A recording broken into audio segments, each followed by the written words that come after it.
briefly, Lester. Secret Service has already issued a statement apparently saying that they will deal with this as they will deal with it. And the bottom line is, what do you do with a person who, if you incarcerate him, has to be accompanied by Secret Service detail? The answer is, we don't know because it's never happened before. Now, you also talk about the appeal system. What are the grounds for appeal? Most likely, we will see an attack on the statute itself. Not necessarily what Justice Merchan did with the statute, but whether the statute might be unconstitutionally vague.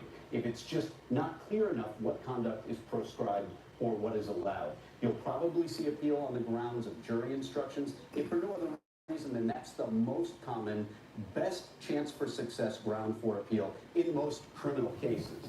And then thirdly, you're likely to see an appeal based on the Stormy Daniels testimony. That's a factual issue. Justice Merchan himself expressed, I would say, surprise that it went into that area, suggesting that the defense should have objected more.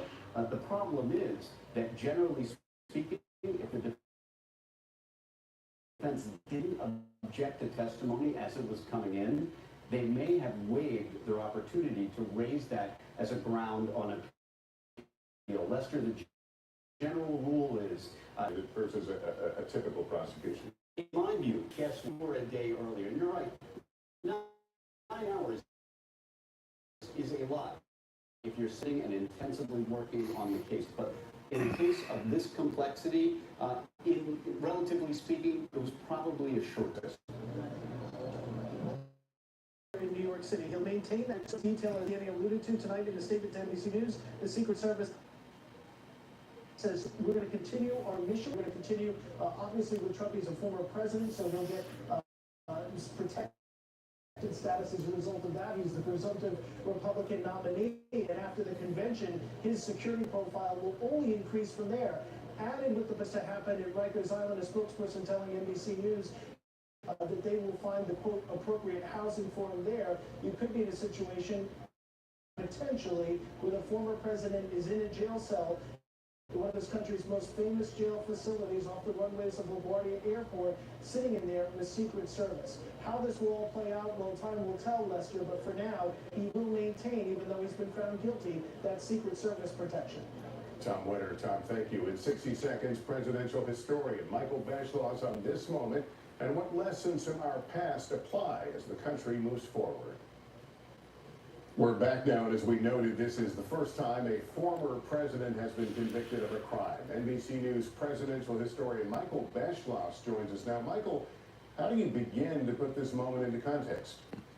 Well, this is almost surreal, Lester. We'll all remember where we were when we got this news today, and that's because, as you've been saying, first time anyone who's been president has been convicted of criminal conduct, and also someone who, 6 weeks from this day, just about, Donald Trump is likely to be nominated by the Republicans as their presidential candidate. It's going to be divisive.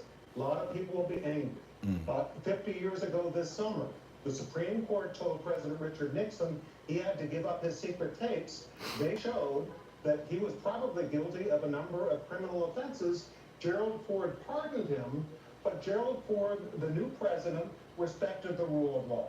He didn't say the system was rigged. What Gerald Ford said in his inaugural address was, this is a system that shows that this is a government of laws and not of human beings. The people rule. This obviously, Michael, is not in isolation. This is occurring during a historically difficult time in terms of division in this country. Is there a historical analogy about how the country might move forward from this moment? Well, for more than 2 centuries, we've had a lot of very controversial legal verdicts. Before the Civil War, at the time of the Cold War, you and I could list them for the next 3 hours. But the point is that here we are, still standing. We're still a republic. The DNA of America is to respect the rule of law, even if we disagree with it. There can be peaceful protest. Guilty party can appeal. But in the end, we always respect the rule of law. That's the essence of our country. All right, appreciate your perspective as always, Michael. Thank you. Still to come, more coverage on this historic day in court, plus the brazen midday machete attack in Times Square, what we know, plus the other breaking verdict. Chad Daybell found guilty in a doomsday killing. Wait, what the fuck happened in Times Square? Niggas is out there with machetes. The fuck? Hold up. Was I supposed to go to? No, I was supposed to go to Brooklyn, downtown Brooklyn. Hold up, niggas is attacking motherfuckers with machetes. Times Square is Idaho jury found off David the guilty hook. on all It's counts fucking for the early, bro. 2019 murders of his first wife and then his girlfriend's 2 children. The triple murder case included details about the couple's Jeez, what affair the and fuck? beliefs about the apocalypse. Lori Vallow Daybell, the children's mother, was Man. sentenced to life in prison for the murders last year. And here in New York, police say 3 attempted to survive.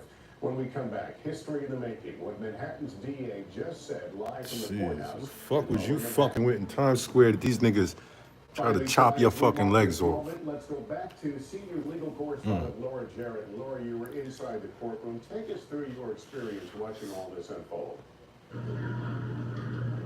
Yes, Lester, more than 22 days. It's really a surreal experience. From the very Luca first talking day shit to these niggas in Slovenian. Courtroom in front of Judge Sean. We've all covered high-profile criminal cases.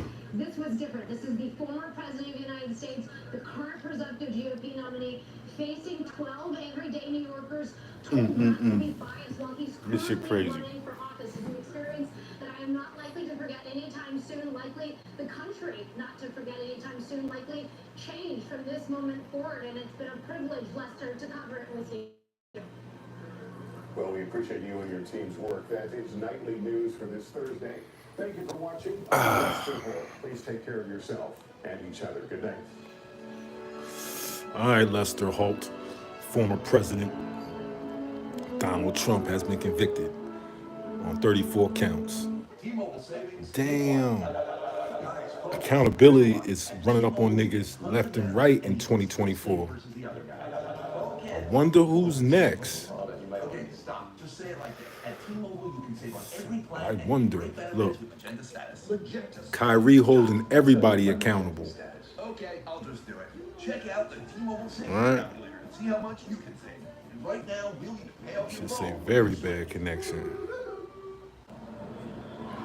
Kyrie is holding everybody accountable Introducing with his actions.